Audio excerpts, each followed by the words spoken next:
नमस्कार,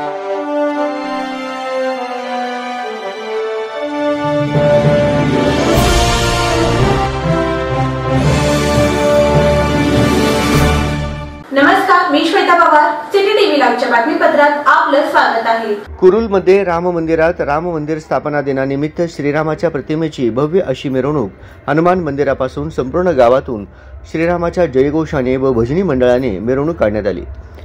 मिरवणूक राम मंदिरात आल्यावर तेथे हनुमान भजनी मंडळ, कुरुल व संपूर्ण गावकरी मंडळ व सर्व महिलांनी रामाच्या प्रतिमेचे जोरदार स्वागत केले व राम मंदिरात भजनाचा कार्यक्रम करण्यात आला. 12:22 फुलांचा कार्यक्रम करण्यात आला. त्यानंतर आरती घेण्यात आली. आरती संपल्यानंतर जे कुरुल गावातील रहिवासी असून 1990 साली कार सेवेमध्ये भाग घेऊन अयोध्याला गेलेले होते त्यांचा गावकरी व भजनी मंडळामार्फत सत्कार करण्यात आला व नंतर महाप्रसादाचे वाटप करण्यात आले. या कार्यक्रमामध्ये संपूर्ण कुरुल पंचक्रोशीतील सर्वच पक्षाचे कार्यकर्ते, गावकरी मंडळ, प्रामुख्याने स्त्रियांचे प्रमाण यामध्ये खूप होते.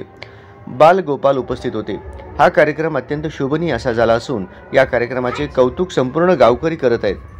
या कार्यक्रमाच्या अन्नदानासाठी गावातील तरुण मंडळी व इतर गावकऱ्यांनी सहभाग घेतला.